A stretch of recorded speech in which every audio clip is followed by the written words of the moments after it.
Well, that's because you look like you can suck a golf ball through a nose. I love that's the first thing that's coming live. That's fabulous. I love that. Are we live camera yet, or You're live camera and Choke audio. yourself. Yeah, choke Sure, yourself Billy with my says, hand. "What's up, With my mother hand. truckers?" Hey, with my ham, numb nuts. If Jesus Christ wanted you over this obstacle, he'd have miracled your ass by now. That is still my favorite line of the entire fucking movie. That one, and also the first thing he says to Private Pile. Do you remember what that was? I don't. The first thing he says, no. Goes walking right up to him and goes, "Did your parents have any children that lived?" "Sir, yes, sir. I bet they regret that, don't they?" That's the first thing he says to Pyle. That's funny. It is fucking brutal. Speaking of Private Pile, because that just made me think real quick of, did you see the LA Rams kicker come on to kick that field goal to tie the game? No, I did not. And then win the game. I looked up, and I was like, what? You know, sure, Billy. Those are some big words from someone that drew Wolverhampton.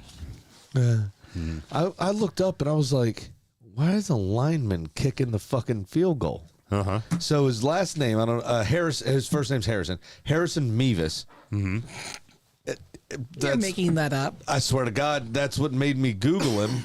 Also, his size, because he doesn't look like a kicker. Right. Because most kickers are failed soccer players that have strong legs. Right, And he exactly. looks like an outside lineman. Right. His nickname, you know, Dicker the kicker. Yeah. That plays for the Chargers. Yes. This dude was nicknamed the Thicker Kicker. Thiccer. The thicker kicker. Because he's a touch overweight, I Mace. like that. I'm there for it. I'm fucking here for it. And all it did, I was like, fucking Big Sam could have had another job. So the brief announcement that we wanted to bring up was Melissa and I are getting ready to restart a project. Okay. So, Mel, you want to tell the people about it? Well, I have a production schedule right here. Starting in March, the first and third Saturday, we're bringing back a drinking story. Had a chance to kind of go back, listen to some of the old stuff, thinking of just format changes that we wanted to make, like things we wanted to do differently as far as the length, kind of ideas of how we told the stories and what each of us were going to be. Simplifying it. Right, not making it having to be like a story of somebody being drunk. If that happens to fall into the topic, great, but it's more the about drinking the history, yeah. Right, it's more about the history in drinking in that regards. So we're both very excited to sit down and do it again, and we're going to start recording, and we've got a whole thing already charted out. She's already started her research. She's going to tell me what I need, what episodes I need to research, and I'm specifically going to be looking at like what people were drinking during that time, where they would drink, how they would drink, those kind of things. One Mr. Taylor Thompson, first-time caller, last-time listener. When is Graham going to give us his top 100 Premier League players? When I have time, okay? Yeah, it's never fucking I happening. barely have time to record the show. Yeah. I made a list. Yeah. Just haven't had time to do it. No. Well, then that also requires me to sit in front of a fucking production board and do it for him, too, because all he's going to do is talk. He ain't going to fucking do anything else. I'm going to research them a bit, some stats. But you ain't going to fucking record it, publish it. No. I don't know how to do any of I that. don't know how to do any of that. I don't know how to you know how much I knew how to do it before listen. before I did my top 100 singles? Listen, that's admin. I don't do admin. Yeah, I know. I learned it all while doing that show. Be happy he's doing tiki-takis. Yeah, exactly. I should be pleased The with Instagram the is dead. Yeah. Oh, yeah. 'Cause Yeah, I'm in charge of it. yeah, I know. Yeah. Yeah. Fuck off then. It's a hard platform to operate. Yes, it is. You could just take all of the reels you're doing on TikTok and put them on Instagram. I don't know how to link them. You just download and upload. All right. It's all right, Boomer. Taylor says excuses. He sounds like Klopp. I did appreciate... It is very windy on my street. I've been appreciating Taylor doing all of the Trump with trophies thing. Those have been very funny. I really appreciated the one last night of him getting the medal, biting the medal, kissing the woman, doing the double-fingered salute, pouring the bubbles in his... It was like, That one right there is for a very specific group of people. I particularly enjoyed the high school text message he sent the Emperor of Greenland or whatever his title is. My friend Sean reminded me tomorrow we are all supposed to call our credit card companies because Oh yeah, that's right. It's all supposed to be 10% now. it's supposed to be 10%, and Trump said it had to be by January 20th or there would be consequences. Yeah.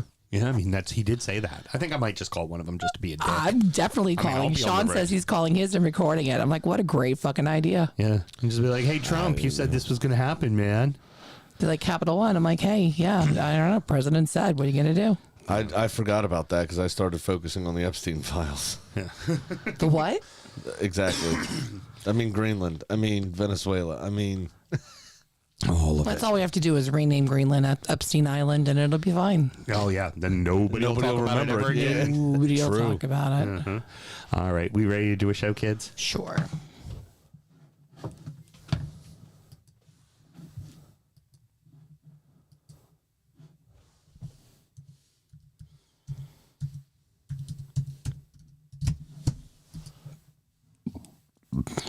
Taylor says Trump's going to invade Capital One. The arena. That's not where the credit card's held. Idiot. He doesn't know that. I know that's the amount of research he does. I know. And Capital One Arena is in TC. It's the closest thing with its name on it. You guys All right. right? Ready to do it. This is Ray, Manchester United supporter and P1 supporter. Fuck the rest of the league. Red Devils are going to win this shit. Peace out, baby. Oh, and you're listening to DU Football Show. Changed name. I would say Manchester United did an actual change name this weekend. Oh yeah, they changed their fortunes. Yeah, no That's shit. the truth. Well, and, they are in 5th place, and you like to bottle it, so maybe they could win the Come league. on, bro. Be serious. Let's start the show. Born in the land of Bowie, Maryland. Bred to be a fan of fucking Everton. Punch you in the eye and drink your rye. Sam Houston. Sam Houston? Arsenal fans have another Sam. AKA the fucking Gooner Graham. Stump of a lord. Look straight in shorts. Sam Graham, hey. Sam Graham. Fucking United!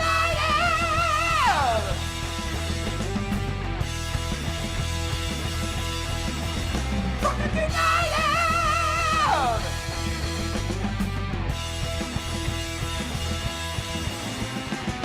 Hello and welcome to the DU Football Show, a completely biased recap of the English Premier League as told by two common American schmucks. I am your host, Sam Houston, and across the way from me, the man who says, South Carroll County, meh.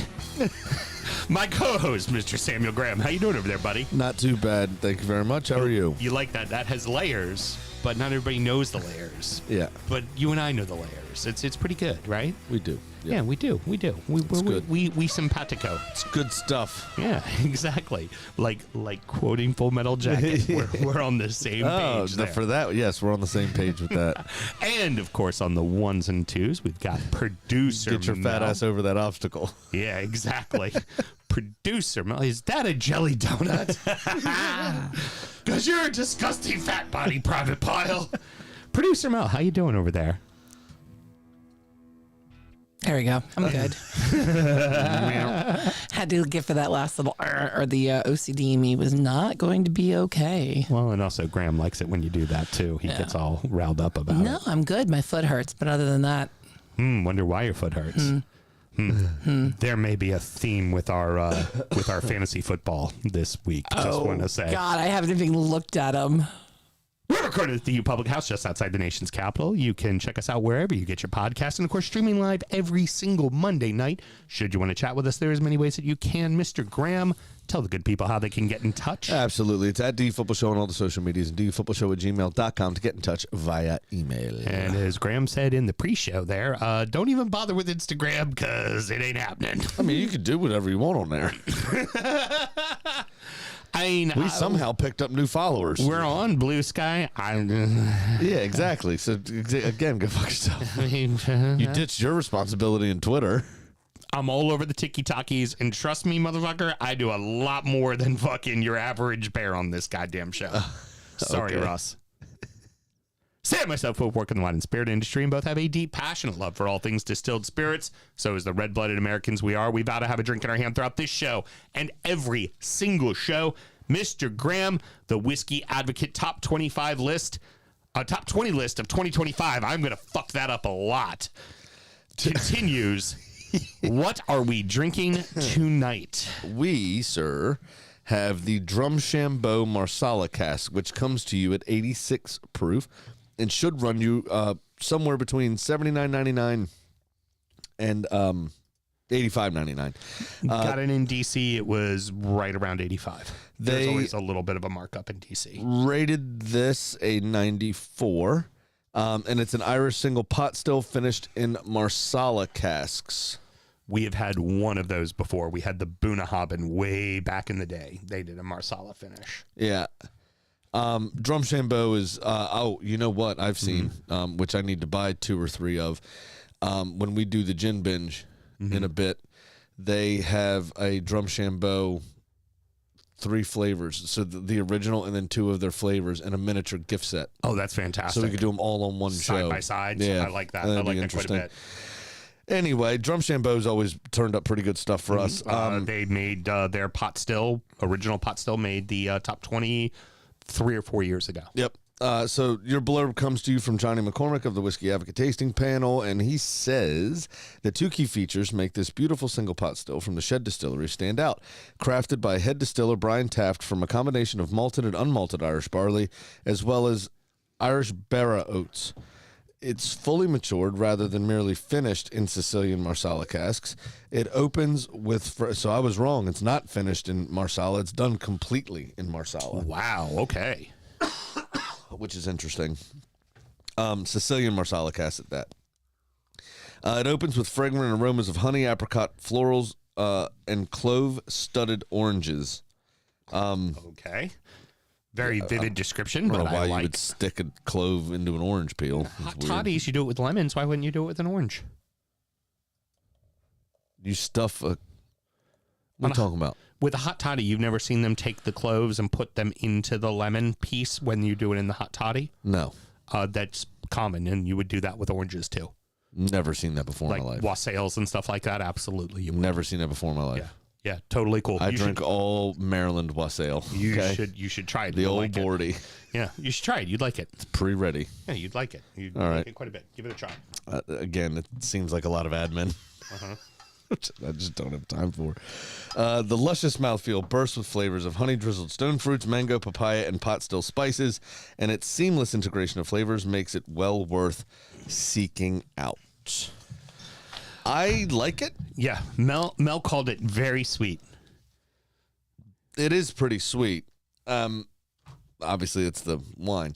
Which I'm detecting a theme because last week's was pretty fucking sweet. Too. I'm interested to see what the water's going to do to it. Agree. Just a reminder as well. This was number 18. We are going out of order because some things we don't have in stock yet. We haven't been able to find at all, and we already told you we're not going to the great lengths that we normally do to acquire every single bottle on this list. Yeah, we're not overpaying for Maker's Mark. Yeah. We're not going to pay $200 over asking price for Maker's Mark. Just not going to fucking happen. Yeah, we've had their vintage stuff before. It's exceptional.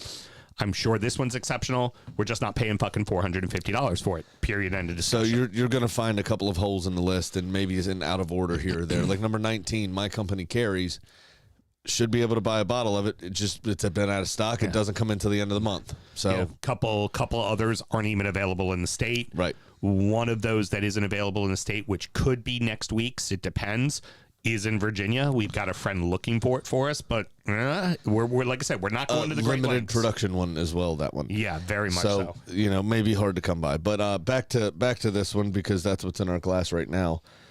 I get the apricot, I get the honey, up, for sure. Yeah, stone fruit. I Definitely. almost get a little bit of fig. Yeah, I'd give you some fig. Not as much as last week's very raisiny kind of Amarone type thing. Yeah, it may just be the way this wine interacts with the whiskey itself. It may be one of those kind of. Sometimes you can smell some things that aren't really there, if that makes sense. Like this conglomeration of smells comes together to smell like a fig, if that makes sense. And also, you'd be an ass if you didn't say, "Hey, look, the writing does influence when you hear that." Certain things you start to immediately notice them. If we did it blind, we'd probably catch some of the flavors, but not all of them. And both of us I would never have picked out clove-studded oranges. I would never have picked out a culinary BDSM bomb. Yeah, because that's what that sounds like. Yeah, exactly. It sounds like something I'd roll across your giant testicles. Thank you for sharing. The one thing I did want to talk about is what is a pot still in regards to Irish whiskey, right? Because I think we all know blends, and then there's single grain, which is when they just do an individual grain done through a column still. Then there is obviously single malts, which single malts universally is 100% malted barley made in one production facility. Pot still is barley. 70% of it, a minimum of 70%, has to be malted. The other 30% can be unmalted. You can make it 80-20. You can make it 90-10, however you want to do it. But it is also has to be done through a pot still. Remember, they use column stills for blended and for single grain, right? But the Irish have a real fucking hard time with the coffee still, and they have a very bad history with them because remember, it was an Irish taxman that came up with the idea for the coffee still, and then promptly, when Ireland told him to fuck off, sold it to the Scots. Yep. And who no longer really use it. And they started making blended whiskeys, and blended whiskeys took over the fucking world while fucking Irish whiskeys fell off a cliff, along with all the other hardships that happened to the country. But it also didn't help that right across the way from them, Scotland were making more whiskeys faster, better, cleaner. Like, but of course, it was a sellout that worked for HMRC. I mean, that's what it boils down to is British rule, and they bought themselves an Irishman to go around and do those things. Mm-hmm. But ultimately, that's what a pot still is. So know that it is a blend of predominantly malted and unmalted barley that has to be made in a pot still. Those can be produced faster than a single malt. Yes. That's why you see a lot of pot stills, because remember, 15 years ago, 20 years ago, there were 3 fucking producers of whiskey in Ireland, and now there are 100. Yep. So you got to pay the bills. Distilling came back to the place that invented it. Yeah, but you had to produce whiskey quickly, and a pot still, you're able to a single pot still, like a pot still like this, you're able to do quicker. Yep. So, anyways, what else should we always do, Mr. Graham? Always remember to drink responsibly.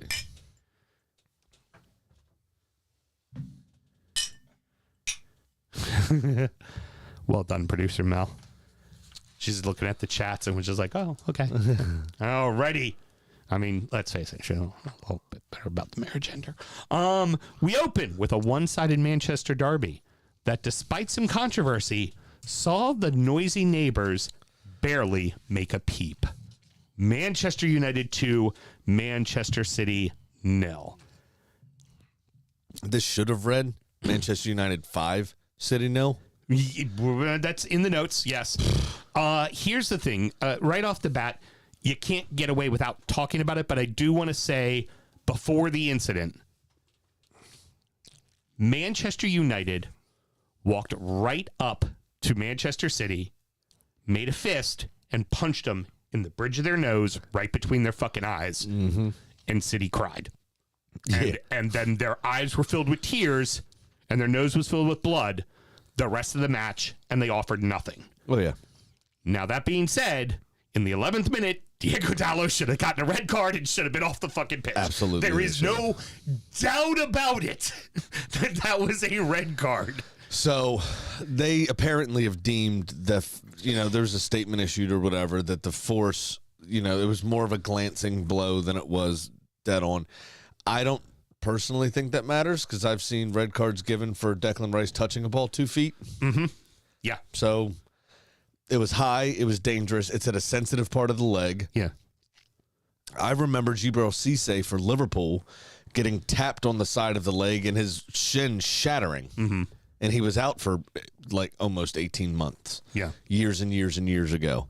I don't care how hard it was. His studs connected with the lower knee and upper shin of Jeremy Doku. Yeah. Should have been a red card in my opinion. Yeah, no doubt about it. He was late, studs showing again, and he made contact. Like it was there. Them talking about the level of veracity with the studs being up is them making an excuse for the fact that they missed a red card. Mm-hmm. And they know they missed a red card. Absolutely. And they looked at it for less than 30 seconds and said, nothing to see here. You cannot tell me for an instant, because this happened in your match and it happened in our match, where it felt like VAR went, we're not going to be the ones deciding the outcome of this game. Mm-hmm. That it's exactly what it felt like. Yep.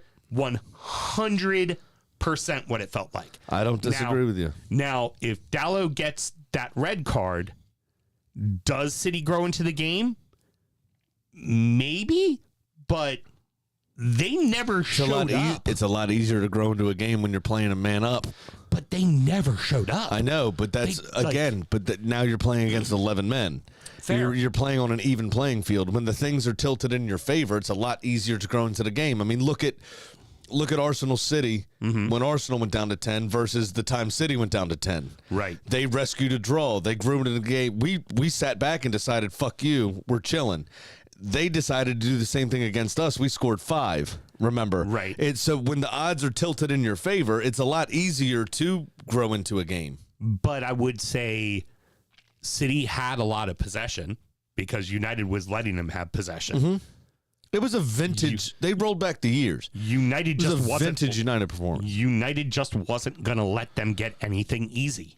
Every time you went down the field, a body was going to be on you. You were going to get knocked around.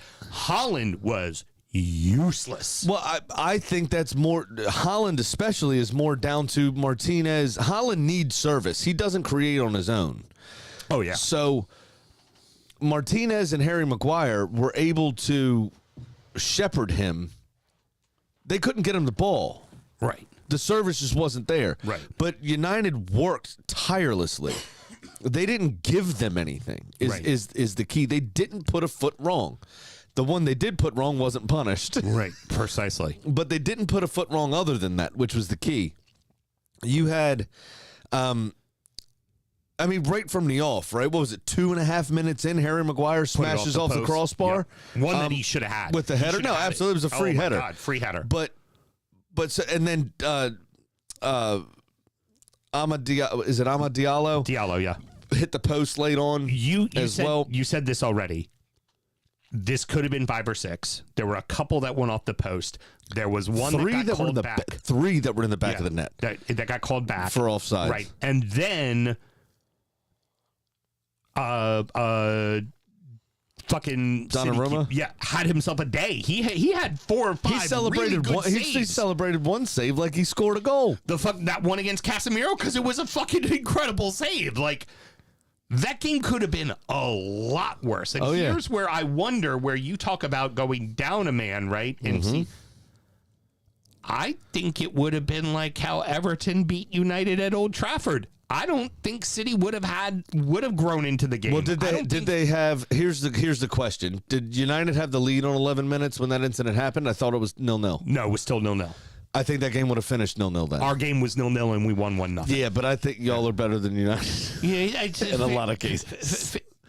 But in that regard, it was just like United looked fucking good. Now here's the question. We're going to talk about City at the end, but here's the question. And if you want to talk about the goals, please, by all means, you can. The only thing I want to say about City is the only thing they mustered, talking about how much space United ate up and how much stuff, like how well they shepherded those front 4 players for for City. They only mustered a very weak looping header Right. as a shot on target at all in the game from 20-year-old Max Elaine. Yeah. I mean, it was a pitiful performance going forward. For all of that, though, it was such a vintage United performance. I mean, Sir Alex Ferguson was in the stand. The cameras wouldn't stop panning to him because it looked like he gave the team talk. Yeah, that's like now that you said what you said last week after Keane had said it, I can't unsee it. I'm like, stop fucking. He's not their fucking coach. Well, but here's the showing it to thing. him. Here's the thing. And Carrick did this in his first stint in charge. So this has been a big theme on the Ramble for a week or two now. Is those that have suppled from Sir Alex's teat tend to do well.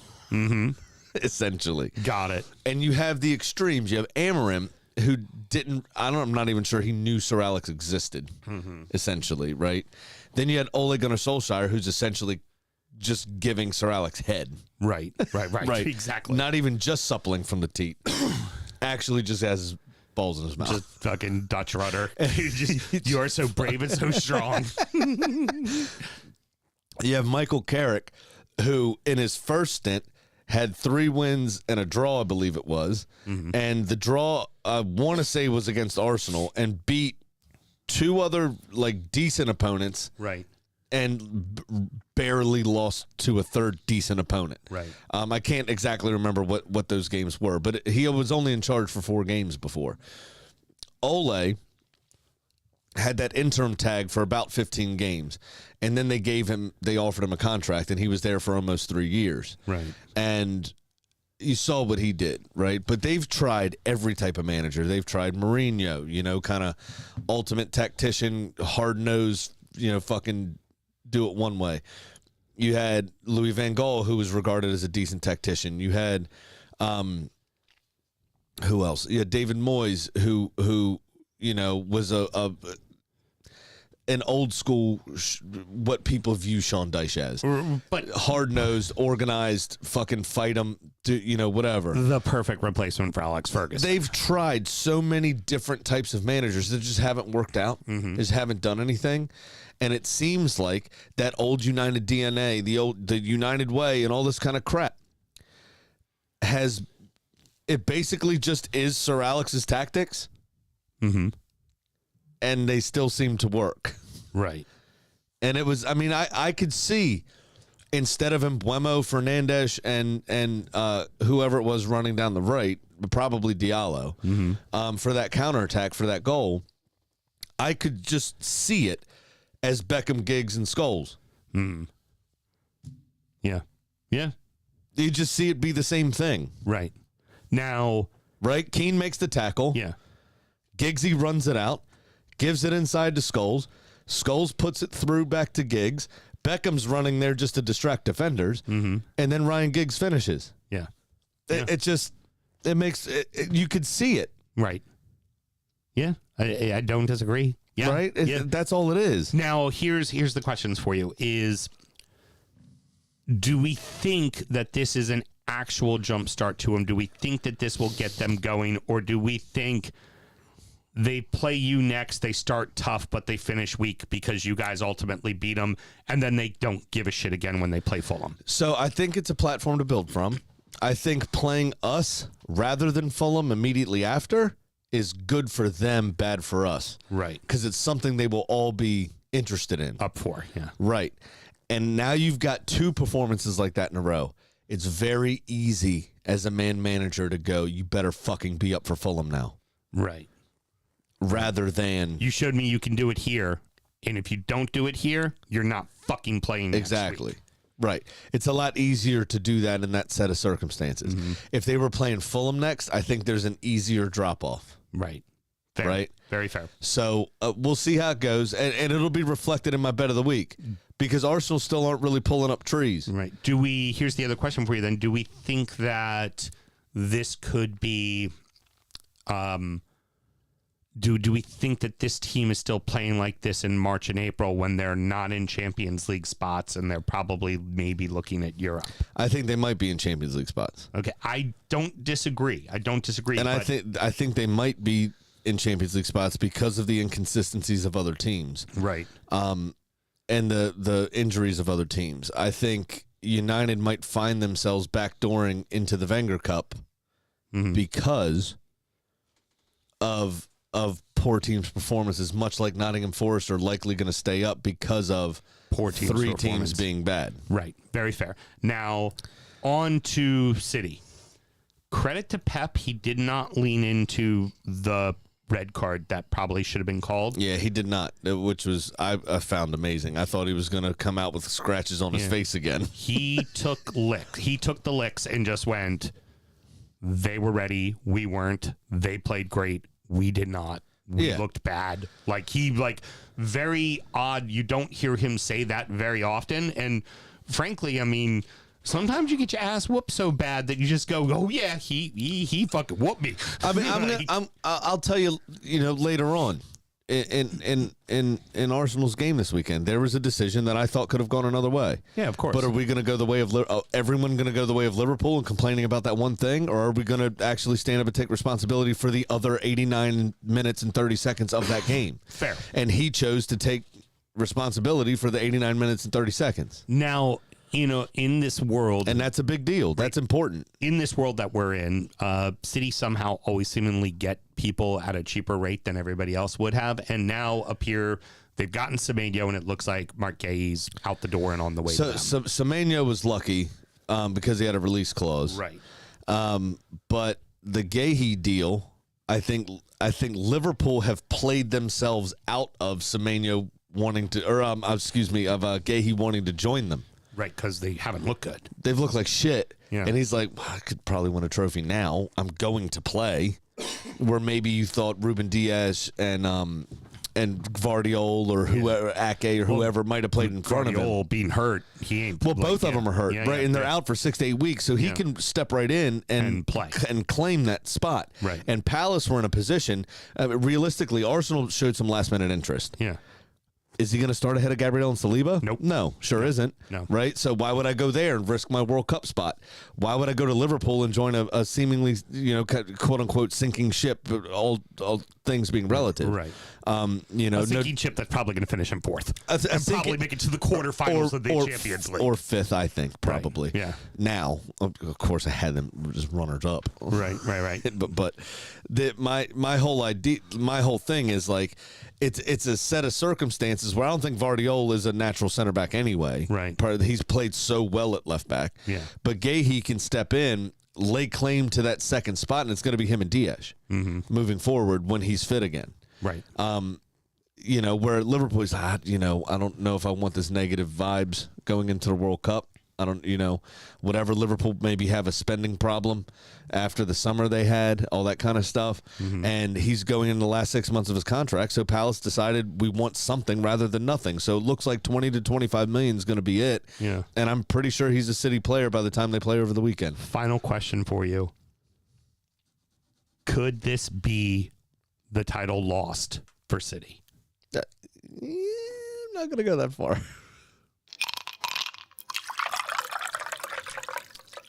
The bottom three showed they may still have a little life, as all three got points against teams they had no business doing it to.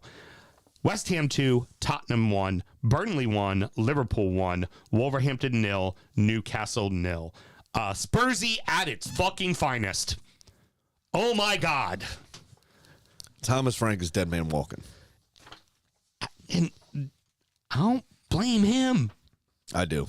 I think he's the right guy for the job, but the problem he is looks out of his depth. Spurs don't live in this universe where they realize, hey, maybe we need a season to reset and let somebody implement a program, but they somehow think that they deserve to be fifth place, and they just don't. They're a big enough club to be. They played in a Champions League final in the last 6 years. But their players aren't good enough right now. They need a coach that's going to overhaul this entire team. But they spent $300 million in the summer. They're not any good. I know, and I think that's down to him.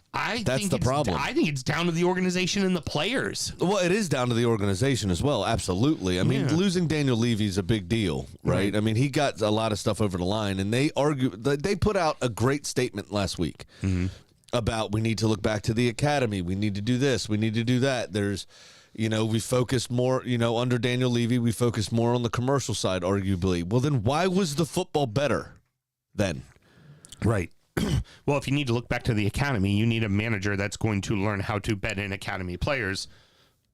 Thomas Frank's more that kind of guy. Yeah, but I don't. They need a head of the academy that'll actually produce players. Because when's the last time they produced a proper player? True, very true. Right. They went to buying people, and they let Harry Kane go because they could, and he wanted to go because he wanted to win things because he knew it wasn't going to be at Spurs. The best meme that sums up everything is I heard. Didn't hear. I saw this meme. It didn't happen, but it's funny. Mm-hmm. Is that the Spurs hierarchy met with Xabi Alonso to discuss the future of Tottenham and what they were going to do, and they essentially both mutually agreed that Tottenham will never win a trophy again. And that was the end of the story. It's under Thomas Frank. He looks out of his depth. He's misstepping. His substitutions aren't doing anything. And yes, I'm talking about the cup again.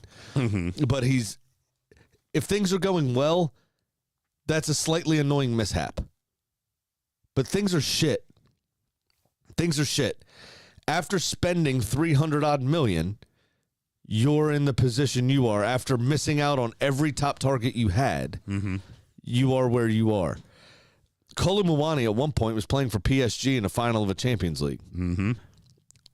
Or that might not be true. He definitely played in the final of the World Cup for France, though. Right. He was a 90 million pound player. What has he done? Richarlison has been the best player there. He's hurt. The only Brazilian with no Brazil button. Mm-hmm. I don't know how many times I have to say that. Mm-hmm. The most hapless Brazilian that exists. You've said it about 4 weeks in a row, so there's at least one more week for you to do it. You got to keep to your rule of 5 times. It's absurd, man. I mean, it's just not good enough. They are not good enough as a squad. And look, as we're going to come on to, look at Burnley getting a point against Liverpool. Liverpool's bad season after spending $500 million in the summer is sitting in 4th place. Spurs, on the back of finishing 17th, find themselves in 15th. Right. They backdoored their way into the Champions League spot, and they're not exactly sitting in a great position. So, more so, I want to talk about West Ham here, and not to be outdone by the Spursiness of Spurs. But real quick, I have one final thing on Frank. Got it. The statement that came out, because the board had a meeting on Thomas Frank's future, mm-hmm. and the statement that came out essentially was, we expect him to be in charge for the Dortmund game. Which is this week. Wednesday, Tuesday or Wednesday, the Champions League game. We expect Thomas Frank to be in charge for that game. Mm-hmm. It's because they also did not have a fucking succession plan for if things went wrong. Right. Problem. Again. Mm-hmm. Problem. Mm-hmm.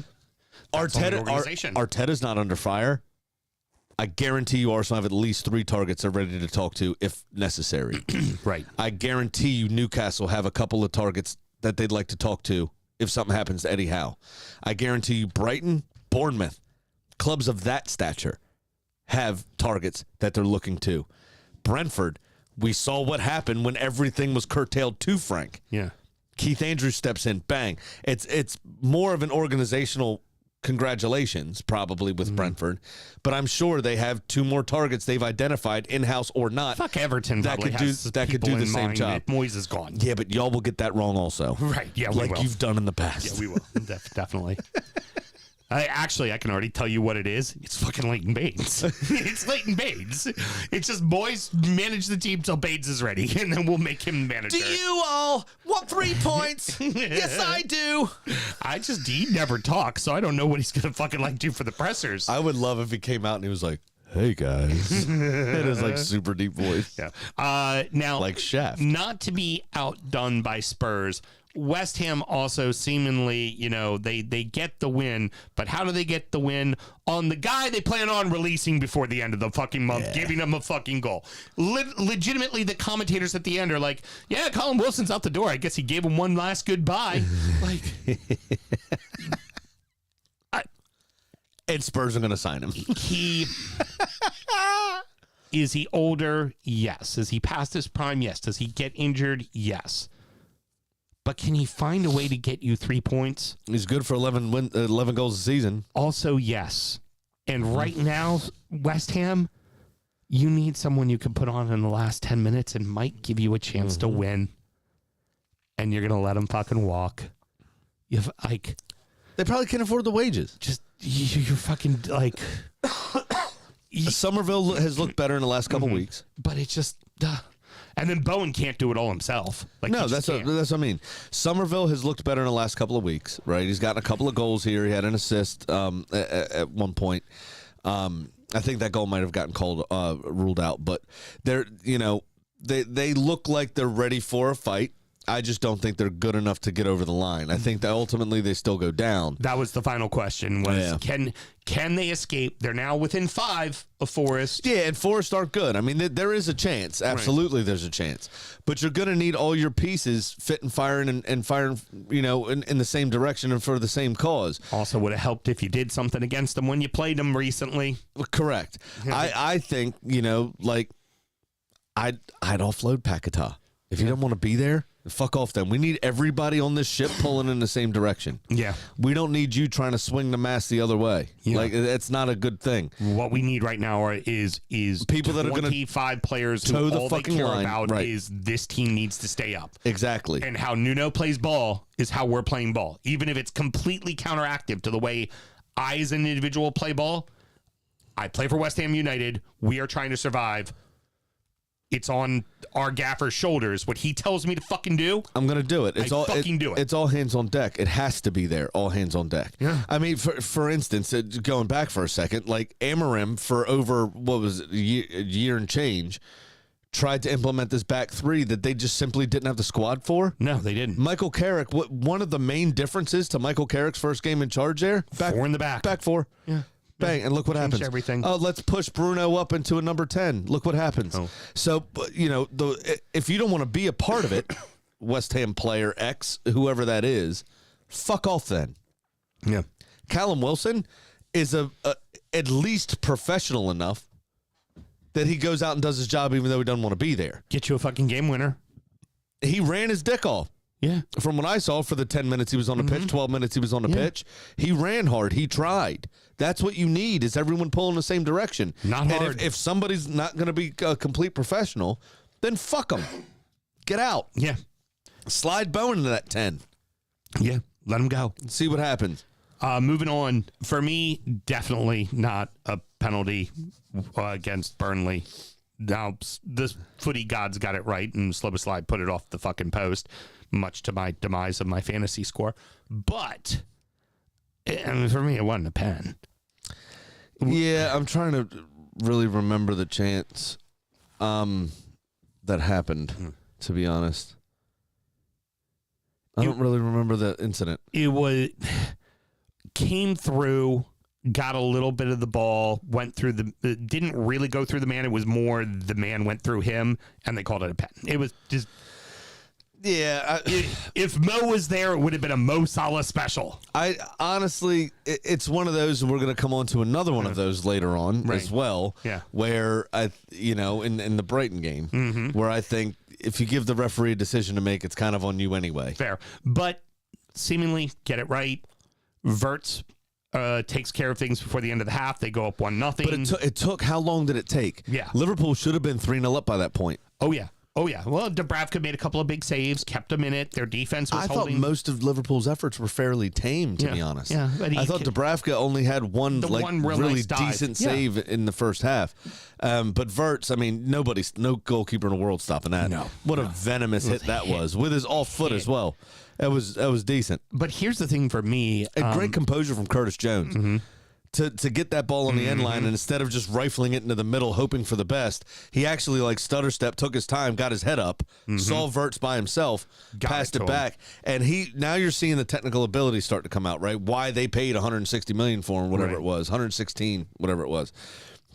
That little touch to get the ball out from under his feet from that pass was perfect. And then to be able to strike the ball with that amount of ferocity with your weaker foot into that space where the goalkeeper, if he's not already there, he's not getting to it.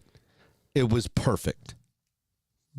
Burnley actually pushed the Reds around in the second half. Yes, they did. They grew really right into the game. There is an old saying for the Mats, the replacements, right? They were a band from a punk band that came from Minneapolis, same place as Husker Du. They were going to be massive, and they never really were. And the running joke for them, and I like to think of this right now for Liverpool, snatching defeat out of the jaws of victory. Yeah. Like, just going, oh, we're going to win this one? No, we aren't. Like, Yeah. It's just... And really, they should have lost 2-1. Yeah, Think of Konate's pass back that Allison had to fucking rescue. You let 19th place Burnley come into your building. You had a 1-0 lead at the half, and you let them push you around at Anfield? I mean, they had a lot of possession in the second half, but they didn't have many chances. No, they didn't. And that's where you leave yourself open, right? And the more you push and push and push, right? And this is kind of what happened to City with their possession. Was eventually somebody's going to have a chance when they break. And they did, and Marcus Edwards found the far corner expertly well. That being said, I think Allison could have done better. I don't disagree. Because it went right under him. But here's the thing. We say this about teams like Liverpool and United and City and Arsenal. You can tell when a goal is coming, right? It's like 5 minutes of like, oh, it's only a matter of time. Leading up to that goal, I'm watching the game going, oh, it's only a matter of time before Burnley scores. Burnley's going to equalize this game. Just watching it, I was like, it's going to fucking happen. And I don't think anyone was surprised when they did. Like, that's what happens when you let a team linger around, right? And you take your foot off the gas a little bit. I mean, I think back to Arsenal Sunderland. I think back to the last 4 City games, essentially. All 4 of them. You allow a team to stick around, and then you get sucked out a little bit. And this can happen to anybody. And it does bring up the question now that a team like United is starting to fucking figure it out. Like, and 10th place Everton is only 4 points behind 4th place fucking Liverpool. Yeah, I thought the last couple of weeks we're going to start to see some separation, and everybody's either fucked up or all done well at the same time. Normally when one of the elite teams have a bad season, they finish in 3rd. Starting to look like they might not. Are you calling Spurs an elite team? No, I'm talking about Liverpool and City, like right, how good. they'll just finish in 3rd. I thought I was going to have to cut you off over there. Like, City had a terrible year last year. Finished in fucking I've 3rd. never once cut you off drinking. Yeah, no. I thought I was going to have to cut you off. I thought you were referencing Spurs. But, like, there's a good chance Liverpool doesn't make the Champions League unless you all do really well. Everybody does well in Champions League, and the 5th place gets to backdoor its way into Champions League like last year. But right? Who knows? You never know. I could also see. Not. I mean, 2 out of 3 games, which we're going to come on to, obviously for Chelsea. 2 out of 3 games win, right? Obviously the first one in the Premier League, but they look more organized. They look like they have more of a plan under Rose Senior so far. So if they get their shit together, then you got another team to worry about for that 5th spot. And if Liverpool can't figure their shit out because of injuries or whatever, I mean, Ekitike had 3-4 chances in this game, should have scored from at least 2 of them, for sure.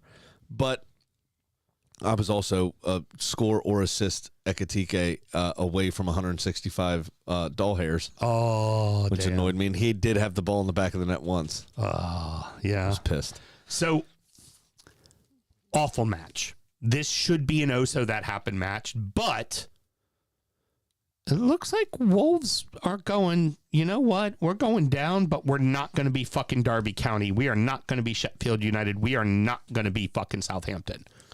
And a lot of it comes down to Edwards, and he's starting to play some kids, and he's starting to go, oh, you think you're too good for us? Fine, fucking sit on the bench. I don't care. How many times have I told you this? Go to the academy when things are in a shithole. Because those kids care, and they want to fucking play for the shirt regardless of what results are. It sends a message. But it also, it shows somebody that gives a fuck. and effort is what 70% of what you have to do. Talent only gets you so far. If you don't care, look at Mario Balotelli's career. If you don't care, what are you going to do?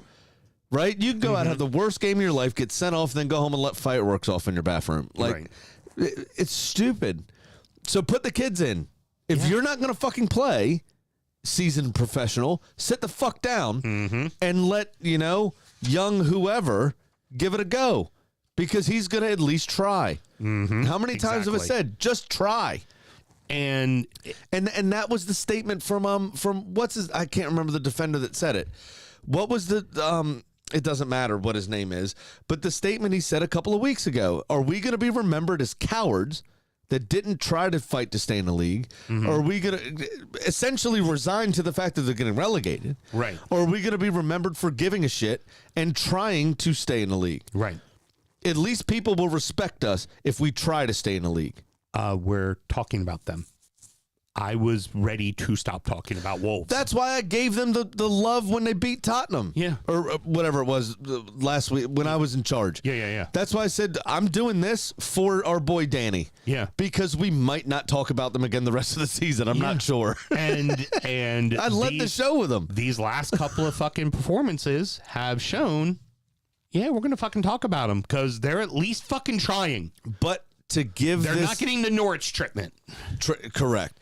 To give this game the respect it deserves, though, I want to tell you that I did fall asleep during it 3 times. It was terrible. There were 4 fairly tame shots on target between both teams, and really only the one Bruno Guimaraes shot that was kind of a weird spin and turn over his left shoulder was the only shot that warranted any concern at all, but it was still fairly comfortable for the goalkeeper.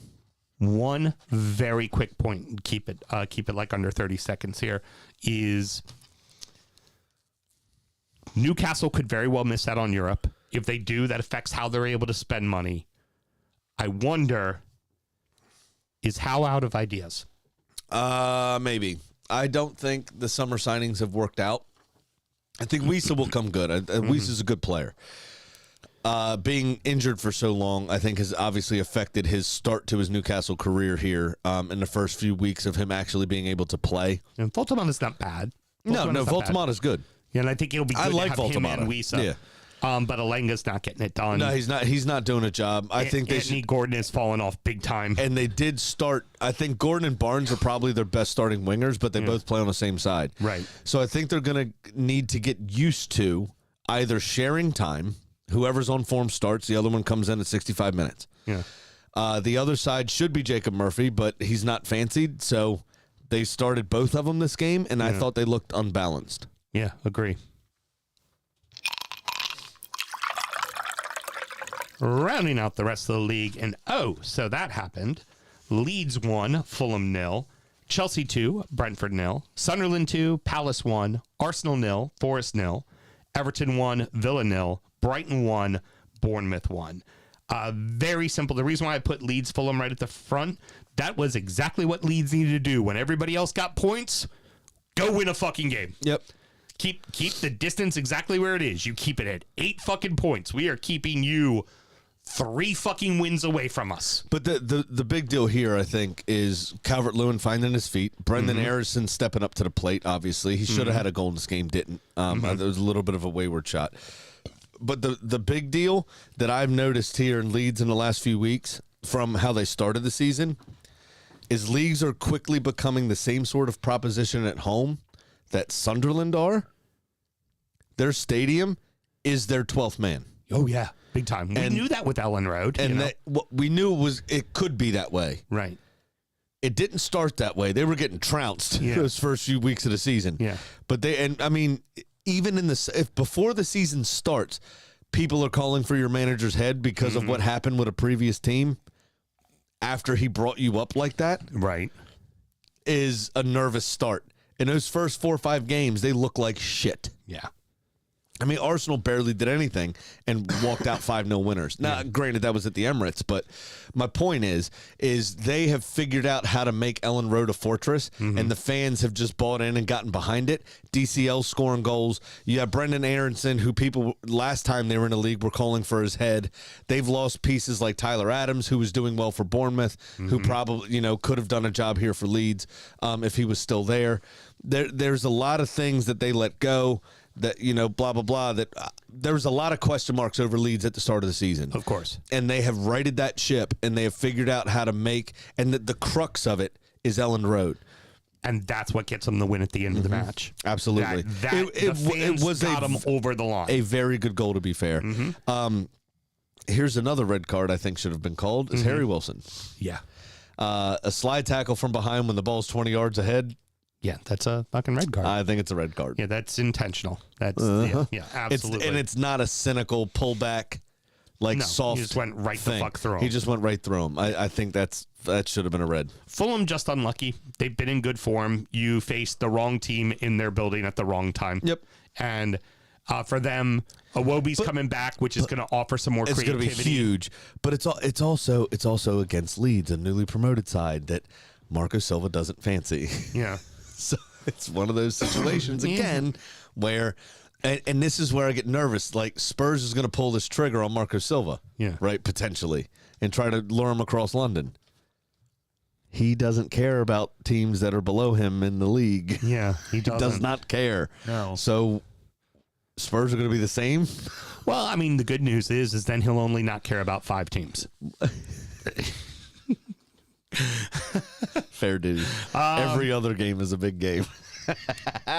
Bees had early chances. Chelsea gave them the opportunity to go get the game, but ultimately Bees Chelsea had chances throughout the game. Yeah, but ultimately Chelsea figured out the way. The big thing is, I know it's a penalty, but Palmer scoring is important. It just kind of solidifies their team.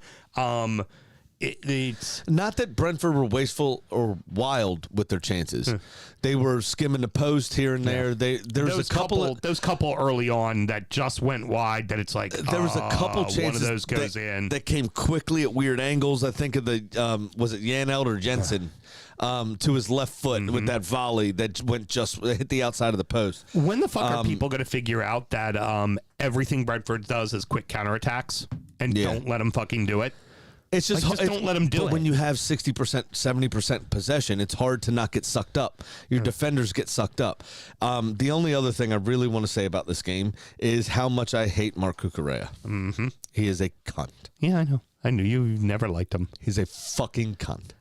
All right, keeping it rolling. The two hit. So fuck off.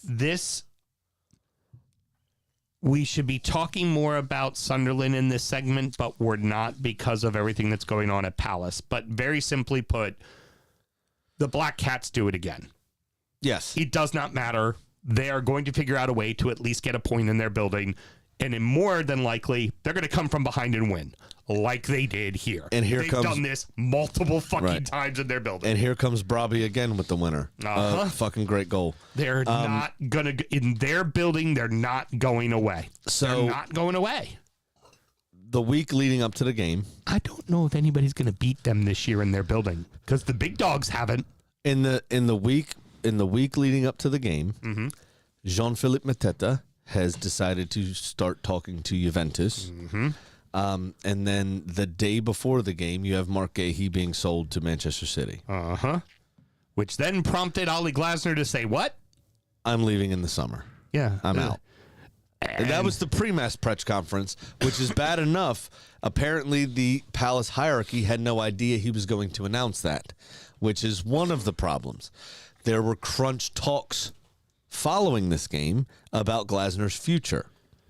Yeah, because if you don't want to be here, leave now. Because in the post-match press conference, Ollie Glasner essentially threw the board under the bus. Yeah. And said, I feel abandoned, and so do my players. On the eve of the Premier League season, you let our best player go in Eberechi Eze. My argument to that one would be that started the day after the season ended. Yeah. Tottenham were in for him. He was holding out for Arsenal. Yeah. to come in. You knew you were losing him. Talk to the player and find out where it is he really wants to go and start talking to the club he really wants to go You to. knew you were losing Gahey. Yeah. That part is on the Palace board. They should have gotten those deals over the line faster. Yeah. So they could have recruited somebody as a replacement. Now you're looking at a situation where on the eve of the season and the eve of a Premier League game, you lose your best player and your captain, right? I feel abandoned. I look down the bench, and all I see are children. Who can I bring on to change the game? Blah, blah, blah, blah, blah, blah, blah, blah, blah. You should have had those conversations behind closed doors. Oh, yeah. You should not be having that in the press. And all signs are pointing to he's trying to get himself fired like Amarim did. Yeah. So he can get his compensation package. Well, here's also the other thing, though, with that in mind. You knew who the fuck you were signing on to. Palace has always been a selling club. Always been a selling club. They barely reinvested back into their team. Hardly fucking ever. Like, you knew what was happening. You knew what was happening. You knew who you were with. Keep your mouth shut. Get the big gig afterwards. I mean, it's that part is true. I do have sympathy for him. I mean, of course. I have sympathy for him. Of course. Is $20 million that worth it? Right. If you win the Europa Conference League? Right. Okay, he's going to play. He's still playing for England. Yeah. Yeah. Is it that important? And he would have left in glory winning the Conference League for you. And now you're probably not winning the Conference League. A second trophy in your history. Yeah, you're probably And not. Now you're going to be left exposed at the back again. Yeah. Because even with him, you were getting shit on by some teams. Not shit on, but Yeah. you were getting beat by some teams that have already, that shouldn't be beating you. Your budget alone should propel you to victory in this cup. All right. So there's not a lot to really talk about in your match. It was fucking dull. But It was boring as fuck, this game. everyone is healthy. There is a plethora of fucking options. You weren't able to get a goal. Yes, there could have been a handball called. You've seen it called 100 times. And for some reason, again, VAR decided this weekend they didn't want to fucking change the outcomes of games. Do we put this one on Arteta? No. He had all the pieces. He had all of his So- pieces at his disposal. Calafiori's still hurt. Kai Havertz doesn't have any fitness yet, which is why he's only featured once since coming back. I put this, Gyökeres is starting to frustrate the fuck out of me. Mm-hmm. That chance he was played through down the middle, and he had a step on both central defenders and ended up slowing up to try to body somebody and then getting bodied. Mm-hmm. We bought a battering ram, and he's turning out to be a fluffy pillow. Yeah. And it's starting to piss me off a bit. Right. Go To be be tough. honest. Thought you were tough. Now, I get it. You need time to integrate He's also to the scored a fuck ton of goals in the championship, too. You would expect he'd be right, good but with being physical. we don't play based on pumping crosses into the box and playing with service. Right. We play to feet. Figure out how to play to feet. Right. Be stronger. Be faster. Right. Train harder. Mm-hmm. What are you doing? And then, the Martinelli chance is another one that speaks. You're coming off the back of a hat trick. Why you go at that with your left foot? You had time probably to control it, take another step, and open your body up, which would have kept the ball on target rather than tailing away from target. But Sells had to make one really good save. Other than that, we just didn't show anything. It was a great save. And again, I'm going to say the same thing about this that I said about City, right? I'm not going to play into the Liverpool way of blaming the referee for one decision that Right. even 75 to 80 times out of 100 is called in the favor of the team it happened You had to. 89 minutes. 89 minutes and 30 seconds worth of time we were the better team and should have scored goals. Right, and you did. And we fucking didn't. So I think it was a handball. There's an obvious motion he makes with his arm that keeps it in play, that keeps it going in his favor. I think it should have been called. I think VAR essentially fell down on their responsibilities. Yeah. But we had loads of chances and could not convert. And that is our fault and our fault alone. Yeah. But you fell into luck because Everybody else fucked it off. You somehow dropped 2 points yet gained 1 in the standings. Everybody else fucked it off. And the other thing is how many times last season did we talk about the City Ground being an intimidating place to go? Right. And they were up for this game. Well, The fans were up for this game, and notoriously at home, Sean Dyche. How many times I tell you under Everton? That's what I was just about to say. I was like, "Did you just get diced? Is that what it is? It's tough essentially stadium with a tough manager." It's essentially what it is. Yeah. Because like I said, I mean, we were the better team. We had more chances than they did, and we should have fucking won the game on our own volition without the referee. It is annoying that the referee didn't do his job as well, or VAR, whoever you want to blame it on. But ultimately, you can't, if you're going to win a championship, you cannot rely on VAR to do it. Right? Right. You have to do it yourself. And we had the game in our control and we failed to do it. So at the end of the day, it's our fault. But as you say, City lost, Villa lost, Newcastle drew, Chelsea won, but they're far enough back at the moment that it's not really a concern. Yeah, Liverpool drew. So we extended our lead at the top of the table to 7 points over Villa and City, which makes me less bitter about how our team performed. But the key is, right, is that's a third result that they have to have. Yeah. Right? Over us. It's now 3. At that weekend. Yep. And 3 results is something we haven't lost in or drawn in a row in a very, very fucking long time. Yeah. So we at least hold serve, if not get one better on you. And I don't think by the end of the season, those 3 results are going to happen at the same time. All right, Producer Mel, we need you now. The marriage-ending derby. Both sat down to watch. I just... why the fuck were your fans booing fucking Jack Grealish? I don't know. There's a lot of things that was happening with Villa that I don't understand. I was baffled. I'm like... He stayed with you in the championship. He stayed with you in the He made you championship. £100 million. I don't understand. The There should be a team you are statue of that today, man. legitimately, the team you are today was built off of the money he made for you. I think it's, what do you call them, brummies? They're not smart. I wouldn't say that and then show your face in that town. He is... They're also a dangerous bunch. Yeah, no, I'm not going to Birmingham. Are you kidding me? He's walking around the ground seeing people like he's the nicest it was the fucking pop guy collar. in that world. It was like the popped collar. He looks like a fuck boy. He is a fuck boy. we've been discussed through this. that too. I know. In the dictionary, popped there collar. is the The word popped collar fuckboy, and was there's a just- picture of Jack Grealish. Like, dude, why are you the villain from an 80s movie? That just it's how he rolls, man. It's what he does. And all that being said, And he was doing all the things he did at Villa, too, and at City, to be honest. He's the same player. Yeah. Winning fouls all over the pitch. Villa Alleviating pressure. We went into the stadium soft. and Villa were thin on players, but so were fucking Everton had legitimately one sub to affect the game. Our which boy was Rob Bell. did that once and still fucked. Yeah, he still got it done. Going in soft cotton. That's a bold move. But Dodgeball. yeah. 2 for 2 references, There we bitch. go. Come on.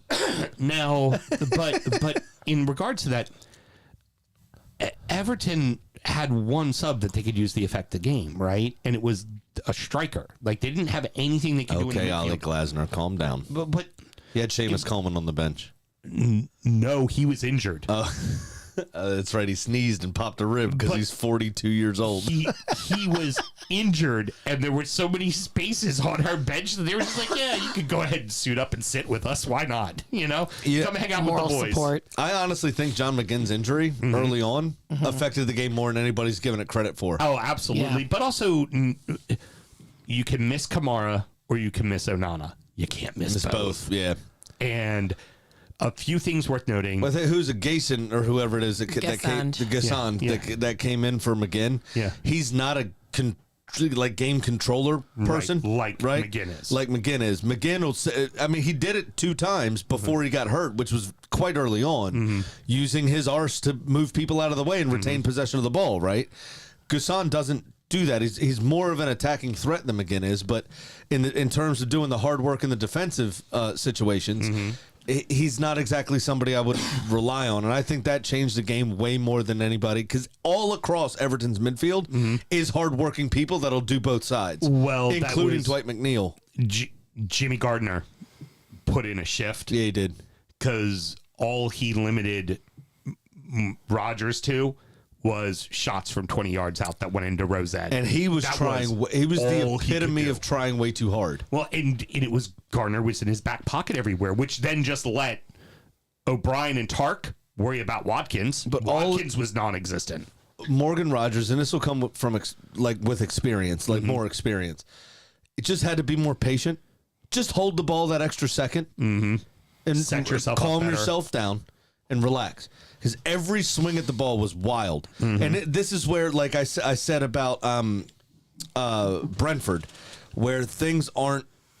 I didn't feel like they were like stretching for things or wild or frantic. They were just unlucky and maybe a little lack of ruthlessness. Right. Some of Morgan Rodgers' chances were wild and frantic. I mean, I've never seen him put the ball out almost for a throw-in, Right. and he did in this game. Yeah. Like, I don't know what's happening. I'm intrigued to know the ever moving goalpost that is the offsides rule. I always thought it was if you were distracting the keeper, if you were messing with the keeper's sight line, but apparently now if you jump up and the defender behind you didn't see the ball, now apparently when it's going sideways, not at the goal, that apparently now is offsides. So, if I would argue if a defender was behind him, he was probably onside. He was in offside position, went into an onside position, jumped up, the ball went over both of them. So he affected the play. He tried to make a play on the ball. And O'Brien. That's offside. Right. I'm fine with that, and I'm fine with them calling it, right? If you called it all the fucking time. All right. And they fucking don't. But 2 seasons ago, Gabrielle smashed the ball off of a forward, but because Gabrielle played the pass and that forward, the ball ricochets to Martinelli, who's running on. Yeah. And you wouldn't let me live it down for 2 fucking weeks. I will. Do you remember that? Because I love getting your goat. Do you remember that? Yes, I do. Yeah, 'cause I so love getting same your goat. situation. Now, here was the thing that I wanted to get at, is yet again, in that circumstance, it is the same thing that happened with your handball. It is the same thing that happened with the Dallow potential red card. VAR decided we're not going to change the outcome of games this week. That is exact. I mean, it can't be anything less than that, because all 3 of those are 1, 2, and 3. We're not going to affect the game. And I think because they didn't call the red card is why they didn't call the handball, which is why they did call the offsides. I really think that those played into one another, because, well, if we call the handball and they win and they go up by 9, oh my God! Or if we didn't call this handball, but we didn't call this offsides, and they get the goal, oh my God! I think that plays into it. I really do. The way that they've implemented VAR over the last couple of years, I don't think that they're smart enough for that. Fair enough. Producer Mel, as you get ready to take your shot of Malort there, I'm going to do like Tiano Berry as he scored the goal. As the ball was already going in the net. I don't think he realizes the cameras don't pan with him. For those of you that don't know, Sam just walked to the corner of an empty room and pointed at his own face. For no reason. Because that's what Tiano Berry did. With his stupid eyes that he can't open very far. He did. The ball wasn't even in the net, and Tiano Berry was already running away with his arms in the air, and then stopped and looked at all the people at Berry Park, is what he called it, instead of Villa Park, and just sat there and pointed at himself, looking at him, going, huh? Going confused. Yeah. Can I also, very quickly... That's 4-8, by the way. Just Gabrielle's got a shade of it, but I think his turkey teeth were done a little bit better. Okay. But Gabrielle's close. He's borderline. Somebody with that size lips shouldn't have turkey teeth. Heard. Can I? Fair enough. Everything looks big. All right. So final game of the day of the week. Again, real quick. Yeah. Villa's fine. Yeah. I'm not worried about it. This is a one-off. I mean, Again. Honestly, We're apparently out of a title race we were never in. Yeah, I mean, you were going to have these. I suspected these results more from you than I do from City. Villa, in my opinion, is more likely to finish second than City or Liverpool. Now, yes. I think it's Villa that finishes in second place. I believe that as well now. Yeah. Yes. And if anybody makes it close, like makes it 3 or 4 points, it will be Villa. It's not going to be City. Yeah, I agree with that. I think Villa are a better team than City are. So when they come up against now, each yes. other in a couple of weeks, a few weeks from now, I think Villa might get the better of them. I also think that, Villa's very good in the transfer window in January to find those loan players that they need. That'll make an impact. Mm-hmm. They'll get that's fair dues too. One of the big ones that that there's big rumor on right now is Tammy Abraham to be up to Ollie. I mean, think about.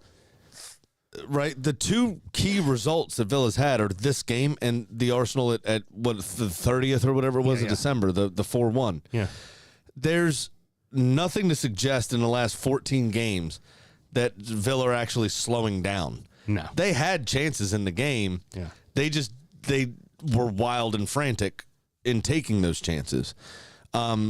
I think they put a little too much. When City come to town with Jack Grealish, he had just left. Yeah. It was all cheers and we love you and thank you for everything you did for us. When Jack Grealish came back with Everton, it was we're clubs of technically the same size, right? And you chose them rather than come back here on loan. Not that they were necessarily in for him. But I think the support was like, well, if you're going to go anywhere, why would you go there? Right. Why wouldn't you come here? Right. Well, because they pick up his wages. Well, doesn't matter. Not the point. Yeah, right. But my point is I think they saw that as the fans saw that as a little bit of a lack of respect, and they got on his back. And Jack does what Jack does, and Everton executed their game plan to perfection: disrupt, hurry, get a little bit lucky. Mm-hmm. Because nothing Tino Berry has done this season suggested he could finish like that. Yeah, fucking gorgeous. And he did it. And with that, Everton win in the league at Villa Park for the first time since 2016. Was the last time the year they got relegated. There you go. Now a bar fight. Yeah, a bar fight, a soft penalty. But really, I mean, this was the other one it's all about the end of the match. This is the one I thought about here. Mm-hmm. When I said before, the goalkeeper gave the referee a decision to make in this one. He hit him glancing. Yeah. He was already going down in my opinion. Mm-hmm. But the forward got the ball. Yep. And that's the key point. Yeah. It's soft. I would, again, with the handball, I would have understood, and I do understand why they didn't give it. Right. Right? His arm was in a natural position, and there's a little bit of a push in the back. So is he making the motion? Is it the push that gives him the motion, right? Here, he's already going down a bit, but there's no contact on the ball. If he got a fucking pube on that ball, it wouldn't have been a penalty. But he didn't touch the ball. Right. So that glancing foot across his thigh, Adley won the penalty. Yep. And that's just it. That's just is what it is. And really all that matters, that fucking strike at the end. Bro. Kid's 18 fucking years old. Yeah. 18 years old. I don't even remember his name. It's Greek. It got a lot of S's and T's. It was a great cross to the far post to put it in, kind of, please head this back across into the mixer after I've made everyone move. Right. Like it was the perfect, most inviting cross. And you knew what he was doing when he chested it. You were like, he's Costellas. He's as going soon as for it came to him, I knew what he was doing. You're like, he's fucking overhead kicking that shit. I was sitting in the waiting room of the PT place with Tegan, and I went, holy fuck. And Tegan went, Dad, we're in public. Yeah. And I went, Tegan, look at this. And I showed her the replay, and she went, holy hell. Because now that she's turned 16, Mel, she's allowed to say hell, damn, and ass. Those are Dad's rules. Yeah. Shit fucking bitch come at 18. Got it. Because you have to learn, and I'm a firm proponent of this, having one of the worst potty mouths that anyone knows, you have to learn when and when not to do use it. Yep. Although, on her 18th birthday, she's going to look at you and go, well, fuckity, fuck. I walked downstairs and I went, Ma, how the fuck are you? At 18. Yep. And she went, you're pushing it. I said, all right, cheers. There we go. Now, that fucking strike. It was great. Outside of the boot as well. That's the wrong foot he should have went with, to be honest. But there were so many things that he had to do in that moment, right? When the ball comes in at pace, he pops it up with the wrong side of his chest, honestly, his right side, which puts it on his right foot. He's angled to where he needs to hit it with his left, but somehow he figures out how to sort his body out. Outside of the boot, overhead kick, scissor kick, bang into the far corner. And then Brogan just fuck off. There was he was rooted to the spot. It's 1-2. He couldn't see it at all. And then the minute he went by him, he's just looking at it. That's what is a goalie where you're like, fuck you, man. Really? This is what's going to happen? Fuck off, man. Bro. Because there's nothing you could do about it. And you're just like, fuck you. For him, as an 18-year-old sculpted Greek person, if that had happened in, say, Newcastle or Sunderland, he would be sitting alone in his hotel room tonight. But because it happened in his home stadium where people are already on his side, he's fucked half of the girls of Brighton by now. Guaranteed. Sure money. How'd you do, stud? I lost. Big surprise. Yeah. I fell down at the first hurdle. Because I thought City were not going to be impotent. Right.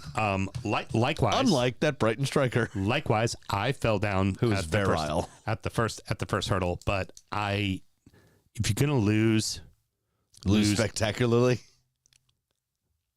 for the first time in I want to say it was something like 10 years, I think, maybe even longer. All of the top four sides did not win. The highest team to win was 5th place Manchester United. All of the top four dropped points. Nice. I picked all 4 of them to win. So because of that, I am down $1,282. Big Sam's Lock of the Week. I know you love round numbers, Sam, so 10% of the time, it works 100% of the time. Yes. For no good reason other than it just kind of scratches an itch, and both teams' form lately and the odds were great. I'm taking a pair of draws. Spurs to draw at Burnley, Liverpool to draw at Bournemouth, plus 1209. Nice. What was the second game? Liverpool at Bournemouth. Nice. Liverpool draw, right. Spurs draw. I stayed away from Liverpool games. I just you were staying away from it because you were like, well, I can't pick them to fucking win. Yeah, definitely. Pick them to draw though. So there you go. If I hit, I'm almost in the black. If I don't, it's another loss. Yeah. The odds were way too good. Fucking. I hear you. For 2 draws, fuck yeah. I hear you. You better get that button ready. 9-way parlay. It's 9, baby. That boy. It worked for me once. I'm going to do it again. Go back to and the as well. long as you keep fucking it off, I'm not going to bet City to win. Well, if you would have bet just City to win this week, I'd have lost. Yeah, 100%. So I do Not good gambling. I do have City to win over Wolves. Not good gambling. And over 1.5 in the game. So that's 2 legs right there. I've got. Get it the fuck together, Sam. I have Sunderland or draw with West Ham. Okay. Honestly, I think Sunderland are going to win. I wanted safer money. Fair. So I bet the double chance. Very fair. Burnley and Tottenham to end up in Oso on our show. With under 3.5 goals. No, definitely. And I think that's probably a 1-1 draw. Yeah. But I only bet under 3.5. Very good. Smart money. Chelsea to beat Palace. I don't think the players respond well to Glasner's comments. Oh, no. The rest of Palace's season is not going to go so good. And under Rossignol, Chelsea have looked a bit more coherent. Yeah, they do. They look good. They look so they far. look It's early days, decent. obviously, Yeah. but I think they look a little bit more coherent. Newcastle and Villa, two teams sometimes starved for goals. Mm-hmm. Under 4.5. Okay. Occasionally they can have a ding dong.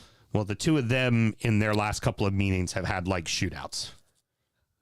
Which is why I'm banking on a 2-2 draw and hitting the under 4.5. Got it. That wasn't great odds. It was like minus 750 or something for that leg. Brentford or draw with Forest. It's at home. Forest aren't very good. Brentford are. Brentford or draw. Brentford's tend not to be very good on the road, though.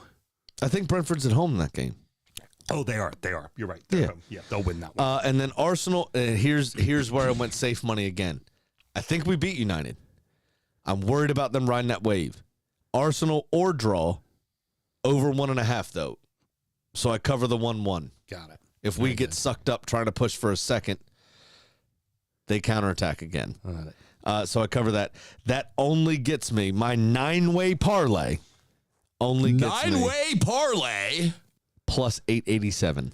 There you go. And I did put $2 on it. Oh, there you Because go. the last time I did a 9-way parlay, that would have paid me 140 fucking Guaranteed dollars. you won't hit it I today. didn't do it. Terrible with money. I am. Now, Mr. Graham, we've already gone almost 120, and I want to wrap this up. But we're gonna do some parting words. I already know what we're gonna talk about, but let's not do Casey Kasem dead dog and make it go on forever. But Mr. Graham, any parting words? Yeah. AFCON. AFCON, go to AFCON. The final of AFCON. The host country, Morocco. I don't know if they instructed their ball boys to do it, but the referee didn't seem to care past blowing his whistle, and no one went over to stop it at all. But they were trying to steal the Senegalese goalkeeper's towel while it was pissing it down with rain. Something they've been doing the whole tournament, by the way, the ball boys. But this, in the final, it got attention, I guess, because I hadn't heard this yet. Oh, yeah. To the point where the Senegalese coach sent over the backup goalkeeper to protect the towel. Yep. And he's literally running from children Right. As they're trying to rip it out of his hands. as they're trying to rip it out of his hands. And the refs could give a shit. At one point, I think a fan might have gotten involved. Fucking stadium officials were grabbing towels and throwing them off the pitch and shit like that. Oh, yeah.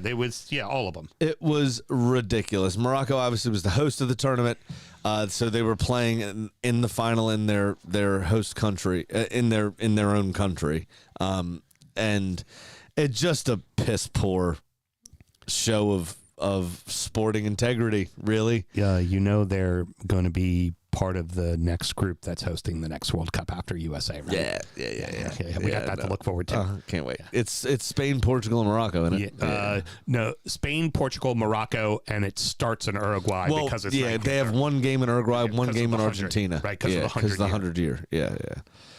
But it's funny. Absolutely, it's funny. But it's absolutely absurd, and I am very happy that on the back of it, they lost the fucking game. That Senegal won the game. The training ground that they were trying to send Senegal's national team to, you could see from outer space. Yeah. Like you could see it so Senegal was like, yeah, we're not going to train there because you all could see everything we want to do. You can record from drones and shit if you wanted to. There was a goal called back against Senegal, and then 3 minutes later at the other end of the pitch, the exact same foul was called for a penalty. Senegal's manager actually pulled his team off the pitch. They were about to forfeit the game and then brought him back on, which was clearly the Senegalese coach also AFCONing his AFCON only can, trying to ice the kicker, who then the kicker in his home country. But I don't think it's just that. I think it's the bullshit with the towel. I think it's all the things that everyone's allowing to go on. A chance to win the African Cup of Nations in your country, a major trophy for your country, and he decides to fucking be cute and try to Penanga it, of which he kicks it right at Mendy because Mendy didn't move. Mendy just went, thanks. And thank God he had dry hands to catch it. Yeah. And then Senegal scored and won. Here's the key. Yellow card the manager. Yeah. You stop them from doing this, or I'm going to send you off. Yeah. Or you're going to be gone. Yeah, and I'll send off every member of your coaching staff until these weak cunts stop trying to do this shit. Yeah. They're going to stop doing it now. Right. Get control of the game. Yeah. I don't really begrudge the Senegalese manager for walking his team off. Yeah. I really don't. It was a fucking shit show. And if you know what I would love, honestly, Welcome to the shit show. I would love European referees to referee the Copa Libertadores or Sudamericana, whatever the Copa America. Yeah. That tournament. I would love South American referees to referee AFCON. African referees to referee the CONCACAF. Euros. Yeah. The Euros. Around. Yeah. CONCACAF referees don't deserve a sniff. Right. To be honest, I will just say my point is these countries are they're obviously going to have their own biases Yeah. against other African nations or against other European nations or other South American nations or whatever, and you can judge them on the performance. You could do that, whatever. The performance of this referee was piss fucking poor in not controlling this game. And it ain't the first time there's been piss poor refereeing at an AFCON. Exactly. So you bring in somebody that doesn't give a fuck. Right. Complete neutral. Bring in the Europeans to referee this. Send your referees to South America to referee theirs because you don't fucking care. You're just going to apply the laws. Right. Right? If you have a Brazilian referee in a game that includes Argentina, they probably wouldn't do that. But you understand what I'm saying. Right. At some point, somebody's been wronged in South America by Brazil. Mm-hmm. So if you got a Colombian referee, are they going to be completely biased or unbiased, rather? Yeah. So send the groups of referees around the world to referee the other continent shit. Mm-hmm. That's all I'm saying. Whenever we are so used to how crazy CONCACAF is, just remember it could be AFCON. It could be AFCON. That is going to wrap it up, boys and girls. Next up is DU Does EFL. We're going to check in on the rest of English football, and then after that, we're going to do Injury Time, which is where we check in on our fantasy scores, talk about the beers we were drinking, and our adopted club, and of course, preview the weekend's action. Should you want to support the show, Mr. Graham, how do you go about doing that? It's very easy, actually. Patreon.com/DU Football Show. Sign up to that $1 $5 tier and you get all the things Houston is talking about. Till next week, everybody. Good night.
Hello, everybody. How we doing? We back. We are back, ready to do EFL. Yeah, let's do it. Yeah. Finally talking about the EFL again. It's been fucking like a month. It's been, Yeah. A month since you looked at me. Well, this is going to be a pretty short one because there's not really a ton of change in the talk tables. about. Yeah. But there was some fucking chicanery in League One with two different matches. A little That was bit. We have a pretty fucking different cunt for this week, actually. Yeah. Let's start the show. Born in the land of Bowie, Maryland. Bred to be a fan of fucking Everton. Punch you in the eye and drink your rye. Sam Houston. Sam Houston? Arsenal fans have another Sam. AKA the fucking Gooner Graham. Stump of my lord. Look straight in shorts. Sam Graham, hey. Sam Graham. Fucking United!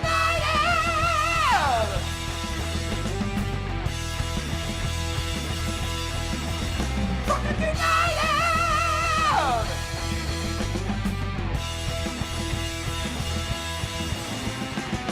Hello and welcome to DU Does EFL, a brief biased recap of the rest of English football as told by two common American schmucks. I am your host, Sam Houston, and across the way from me, my co-host, Mr. Samuel Graham. How you doing, good sir? Not bad. No Eh. jib? No jibe? No, not even Interesting. this. All right. Yeah. You know, the man trying Feeling to uncomfortable now. the man trying to wean it down I am trying to wean it down. just a little, one day at a time. There we go, chewing on that gum, aren't you? It's not gum, it's a pouch. Oh, it's pouch. Oh, yeah, that's right. I'm less concerned about the receding gum line Yeah, than you are about the lungs being than completely I am about black. the. Yeah, I'd rather just go get some turkey teeth. Yeah, well, because I mean, you're about to turn the old 40's 4-0. coming up. 40's coming up quick. And you definitely take mortality a lot differently than I do. That's for damn sure. What does that mean?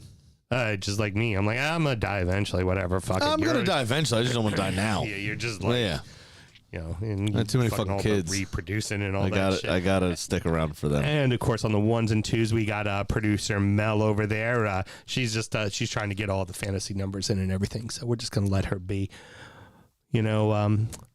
We're recording at the DU Public House just outside the nation's capital. I'm throwing it at you a little differently there, Oh son. my god, that made me uncomfortable. You're not ready for that kind of smoothness, No, are you? it crawled inside me like I jumped into a cold pool. just outside the nation's That capital. was so unsexy. And you can check us out wherever you get your podcast. And of course, streaming live every single Monday night. Hey, Graham, if you want to talk to us, I would just how do you go about doing it? stick with being a clown, bro. I would just stick to cutting it off and being a clown. Yeah. It's at DU Football Show and all the social media and dufootballshow@gmail.com to get in touch via email. You know your lane, just fucking driving it, bro. It's all right. Good thing, because we're drinking the exact same shit we drank in the last show. Championship Corner! I've fallen and I can't get up. Oh no! Sake, that was. Sometimes it's just like to fuck with you. Don't like it. Not giving you a funny quip, messing with you a little bit. I don't like how it felt. You know what? Sometimes you need to expand your horizons there, big boy. No. Point on the doll where he touched you. Here. In my brain. In your brain. It was bad. I didn't like it. He touched my brain hole and I didn't like it. It was very Have fun with that uncomfortable. one, Taylor. He put that tic tac in my ear and I didn't care for it. That's the only brain hole you got in it. Yeah, pretty much. All right. Coventry continued their 6-point lead atop the championship with Borough, Ipswich, Millwall, Hull, and Preston North End rounding out the rest of the playoff spots, Mr. Graham. Yeah, I am loving Boro not really wavering from losing Rob Edwards. That is Just keeping going. good for them. Because that could have gone either fucking way. And for a club like Middlesbrough that are a proud club, and we're in the Premier League for a long time, for them to, on the run they were on, to potentially have this drop off, I'm really happy to see they haven't done that. any of these 6 sides I'm happy seeing coming up. Yeah. Because it's not The the only normal... Millwall, I don't want to come up if West Ham get relegated. Right, of course. As I want to have an East London derby. Although it would be low-key fucking hysterical. It would be very funny. It would be so fucking funny, especially if we could find a Millwall supporter for the summer But the problem series. is they would go the opposite direction again. Oh, yeah. They'd go right the fuck back down. Right. Yeah. And West Ham would come right back the up. fuck back up, Right. yeah. That would annoy me. Because I do want an East London derby. We got one a few years back. But this is what we're not seeing. Hull I could live without too.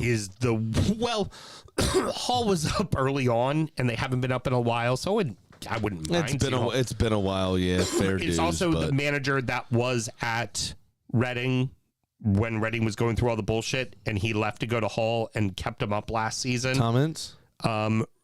Paul Ince. Tom Ince is his son. No. It wasn't Paul It was Ince. after that. It was Ruben something. It was a Portuguese manager, I believe. Yeah. Amarin? Not Amarin.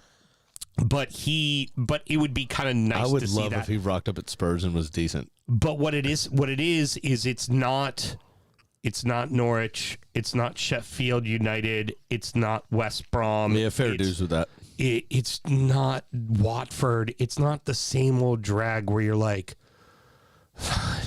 Southampton coming back up again. Like it just like at least it's fresh faces. And in all likelihood, with that lineup, let's say it is like Coventry, Borough, and anybody but Ipswich. Ipswich, I'd give a fighting chance to stay up because they've done it once already. If it's not Ipswich and it's any combination of those other 6 teams, 3 of them, I'm pretty sure all 3 of them are going right the fuck back down. I mean, we'll see, but we've seen this season in the Premier League, there are teams that are not run well. Mm-hmm. Yeah. Forest could be in trouble next season. I think Forest will get it right.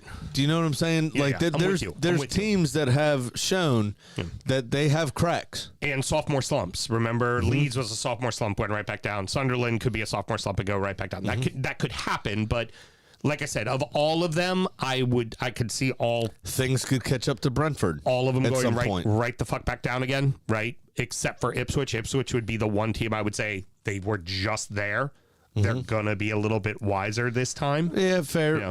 I'd worry. I'd also, just to bring the point up, I'd worry about Bournemouth. Yeah, because all signs point to Iraola leaving. Worry about fucking Palace.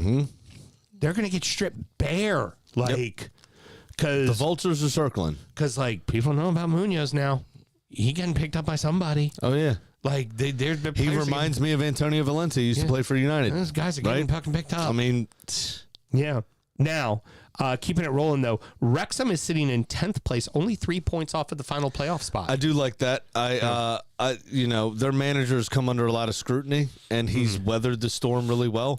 Nice story out of Wrexham, very quickly, which we can move on from. James McLean, former Everton player, I believe, wasn't he? Wanted to go back to Derry, to his hometown club. He's 35 or 36 or something. And not often. I mean, we saw what happened with Lucas Paquetá and West Ham, and your contract says this, bro, and they didn't offer enough to buy you out of that. Right. Essentially, right? So we're not going to let you go home now. Right. James McLean has come out and said that Wrexham have been nothing but supportive and facilitative into his move to Derry, and simply just canceled his contract by mutual consent. Oh, that was nice of him. So he can go home to his hometown club and be able to retire with his hometown club. That's fucking perfect. That's great news, man. And he said Ryan and Rob have been supportive and know the conversations and true to their word and all of those sorts of things, and it's just lovely. You don't see it a lot because these clubs are increasingly run like businesses. Yeah, you don't see the human element so much. Talked about or supported or exemplified or whatever phrase you want to use. And in this instance, it was, and well done to them. And I'm glad they're reaping the rewards from being that sort of those sorts of people. For the sake of Wrexham, I do not want to see them get promoted this year. No, because they're going to get fucking mollywopped. They need a little 2 or 3 seasons in the championship. Seasoning. Yeah. Look Perfect example. Look what happened to Sunderland when they got back up from League One, a few years in the championship, hanging around, just missing the playoffs, got in the playoffs, got promoted. They're kicking fucking ass. Why? Because while you're in the championship is when you build yourself a club that can survive in the Premier League. That's what you're supposed to do. Yeah. If you go up quickly, you're not always fucking ready for it. Absolutely. And they won't be. Yeah. They won't be ready. Excuse me. They won't be ready fast enough. Absolutely not. The Blades have seemed to righted the ship, as they are now sitting in 17th place with a 5-point cushion from the drop. So considering they were in 19th at one point, it would have been very funny if both And them Chris Wilder back there again? Yeah, I think so. Yeah. If both them and Wednesday went down, I would have giggled my ass off. Boring. Blackburn and Pompey are just outside the drop. They are each on 28 points, but Pompey did win this weekend. Good. Keeping them out. Norwich, which is very surprising to hear, Oxford and Wednesday are all sitting in the drop currently. The other two, not very surprising to hear. No. Oxford was early on. They punched above their weight. Think of it as like a Huddersfield Town. They figured out a way to stay in the Premier League for 1 year longer than they probably should have, and then got whooped. Oxford has always kind of been a League One side, never a championship side. Norwich surprises me a little, but that's what happens when you have that absolutely smashed woman in charge. Yeah, well, we plan on being a mediocre 7th at all times, and if we do go up, okay, we'll go right back down. It's like what Danny said on this show about Wolves. If you build yourself a 15th place team, you're probably going to be in 20th place. Right. That's what's going to happen. Double duty for the league this week. They all play Tuesday, Wednesday. They all play Saturday, Sunday. Nice. We'll have a lot to talk about next week. Yeah. Maybe. The rest of the leagues don't. Cardiff have grown their lead also to 6 points in League One. Despite some They're too big of a club for League One. Despite some chicanery from second place Lincoln, who drew 2-2. Would you like to say what the keeper did to take away a goal that would have been the game winner? Yeah, I mean, if you don't want to, I'll do it. If you don't want to, abstain from the goalkeepers union for 30 seconds, I'll do it. I have done some shitty things, but not to myself. Get ready for this one, Mel. No, normally I would grab guys' butts and tell them they look cute and fuck with them, or lick my lips when they're taking a penalty, or blow them a kiss. I do that kind of shit, but I wouldn't do this. Corner comes in. Lincoln City's goalkeeper, as shown by a video behind the goal, fairly grainy video from behind the goal. Yeah, Someone's cell phone, obviously, maybe a 2006 iPhone or something. Mm-hmm. And the Lincoln City goalkeeper punched himself in the chest. Yes, Mel. He went and threw himself backwards. And then dove backwards. Ref blows the whistle. Foul. Feet in the air, everything. Ref blows the whistle. Goal goes in is the biggest key to this. Yeah. Goal is scored. Obviously no VAR. Right. Ref goes foul, no goal. Foul, no goal. We move on. Which would have made it 3-2 and Which would have made it 3-2 and Lincoln City would have lost. Yeah. Fucking punched himself into a foul. He punched himself in the chest.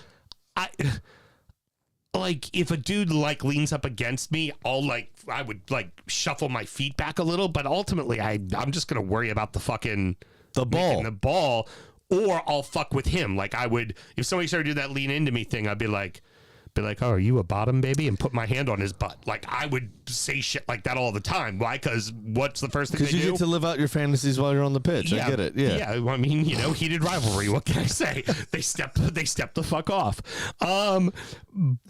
But not to be outdone, fourth place Stockport won 3-2 over Rotherham, but they gave Rotherham an early lead as the goalkeeper went to punt the ball away right in front of his defender. Say what you wrote. His defender bends down, and then promptly there's a little butt stuff involved. There you go. Say what you wrote. As the ball goes into the back of the net, he literally kicks the ball off his defender's ass. It loops over their head and goes in the back of the net. I think what you wrote is more perfect than what you said. Yeah. Not to be outdone, fourth place Stockport won 3-2, but gave Rotherham an early lead with an own goal involving butt stuff. Yeah. Well, That's a much better sentence than anything you came out with. I wasn't looking down. Okay, You should have. sorry. I directed you to read it. Yeah, but I was already in the sentence, so I can't just stop. It popped off his butt plug. Well, then you did a good job. It popped off his butt plug is what happened. Again. His heart-shaped butt plug, it carooned off of his heart-shaped butt plug is what I'm going with. Again, Butt stuff. Again, heated rivalry. Burton has gotten themselves out of the drop, and unfortunately, that is at the expense of Shaquille O'Neal's Northampton Town. That's a shame. The club of his heart. Old Shaq can't go down to League Two. Yeah, you can't have the. It's not going to be good. Can't have Big Shaq's team going down to League Two. That's No, just he unacceptable. won't fit in the seats Yeah, exactly. if he ever goes. Oh, he'd probably hit his head on the damn roof of the fucking awnings of the stands. Detective Theme, Bromley, who also has a 6-point lead at the top of League Two. They're rolling along. Had an own goal off a dildo. No, it didn't happen. Well, no, just all three leaders, all three league leaders have a 6-point lead. The big one for us, of course, Aki and Tranmere are really starting to look safe. They have a 15 and a 14-point cushion, respectively. They sit in 16th and 17th places. The bottom is really starting to look like a 4-team battle. You got Bristol Rovers, which is a bit of a surpriser, in 21st on 21 points. Crowley, who had just recently gotten promoted, 22nd on 19 points. Harrogate, who's been up for a few seasons, they did get promoted from the National League, in 23rd on 18 points, and Newport County in 24th on 17. So 3 teams divided by 1, 1, and 1. Newport County's sad. Yeah. That's not good. It gave us one of the best football chants I've ever heard in my life. You know, all the songs that go, ale, ale, ale, have that chorus. Yeah. They're all to the same tune of a song. Right. But this was the guy where they sang their song, I'm a loyal Newport supporter, Yeah, whatever. I'm a fat bastard. Yeah. This is the big fat bastard guy. And Chicken Vindaloo. Yeah. I'm a big fat bastard. And I love my fucking food. Exactly. Yeah. That's what it was. Yeah. You know, it's a shame because it's a national treasure. And also Newport County. That guy. Not just the host of one, but 2 Monster truck rallies. Come on. Absolute potato patch of a pitch, that is. Gonna have to do 3 or 4 if they're down in the National League. Gotta pay them bills. They got to pay the bills. Yeah, You're they're absolutely gonna have all right. kinds of shit going on there. Yeah, but the other problem is most of those players are used to playing on potato patches. So they could find it difficult. And then finally in the League Cup, both Arsenal and City both won their games, Yes. the first legs, on the road, which was nice. Makes it a little bit easier. Just got to get home and get draws to advance over both Newcastle, who are the current cup holders, and Chelsea. Yes. Newcastle in a worse spot. Obviously, they lost 2-0, I think, to City. Maybe 3-0. Can't remember. And you won 3-2. we only carry a 1-goal lead, but the key is we carry it back to the Emirates. Yeah. Which is a big deal, playing at home in that second leg. So that's going to be fun to watch, I think. That second round of semifinals, make sure you get Paramount Plus and look at that. First week of February. The other thing is, remember, on the way to Arsenal beating Chelsea in the FA Cup final in Mikel Arteta's first season in charge, in the semifinal, they had to beat City to get there. So interesting that we're coming up potentially against the same 2 opponents, but this will be the student overtaking the master properly in a cup final, because when Pep makes the final, Pep don't really lose the final very often. True. Very true. I think he's like 9 for 11 or something. Yeah. Probably more than that, You to only be think honest. of like He's won a lot of you fucking think about trophies. the FA but- Cup loss to United is really the only one that stands out, and of course losing in the Champions League to Chelsea the one year. Right. But then righted that ship again. So it might have been like 11 for 13 or 13 for 15, but I think he's only ever lost 2 finals. When he makes it to that stage, He normally wins. he normally wins. So this would be a big deal for Arteta to get this over the line should we advance to the final. That'd be a huge thing. That is going to wrap it up, boys and girls. Mr. Graham, any parting words? I've got nothing on this one. We kind of already talked about We the already keeper did hitting himself. yeah. Yeah. But he is the cunt of the week. Oh no, That's fucking ridiculous. No doubt about it. I've never. And you carry the name of Honest Abe. Yeah. Honestly, Yeah, exactly. Lincoln City. Come on now. be honest. Don't tell a lie. Honesty. Now, anyways. That was George Washington. you cunt. Heated rivalry, Graham. Heated rivalry. Just take your butt plug out. Let's go. Next up is injury time. Well, I'm sure that kick took care of that. That punt definitely took care of that. Next up is injury time, which is normally where we talk about butt stuff. We also talk about the beers we were drinking, our fantasy scores, and our adopted club, and of course, preview the weekend's action. Should you want to support the show, Mr. Graham, how do you go about doing that? Very easy. It's patreon.com/DFootballShow. Sign up to that $1 tier and you get all the things that Sammy's talking about, plus one more show that he didn't mention. Yeah. Sound check. Sound check. Yeah. Well done. Thanks, bro. Till next week, everybody. Good night.